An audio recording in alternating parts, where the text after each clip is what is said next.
Listening 47. Annoying stepson.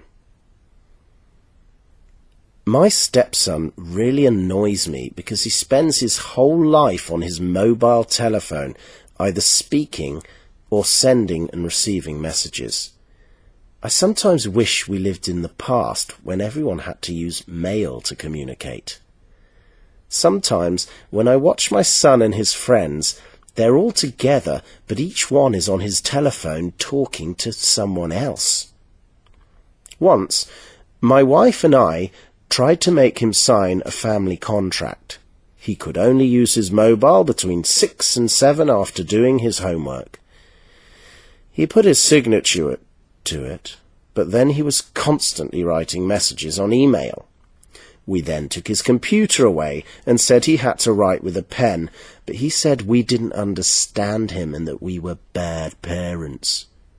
He then gave us a list he'd written of why we were such horrible parents. We were unable to understand how he could think we were bad parents for taking his computer away. A psychologist told us, however, that this was unavoidable. Mobile phones and computers, although they didn't exist until the 80s and 90s, have now become a part of a teenager's life. It's not unusual that a teenager who is punished with the removal of his phone and computer feels like his parents have taken away his friends. The other day, we went to visit some relatives, and as soon as we arrived, my son was using their computer. I told him to wait until we had at least had a drink with them, but he said he couldn't wait. I pulled him by his ear away from the computer. Usually he cooperates when I pull his ear, but this time he started shouting that I was abusing him.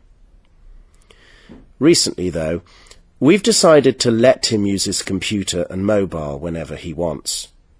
We changed our mind when we read a story in the paper about a teenager in the States who shot his parents after they confiscated his Xbox.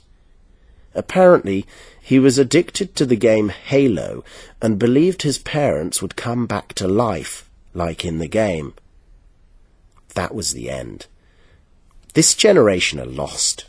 We can't change them. Let's just try and save the next one.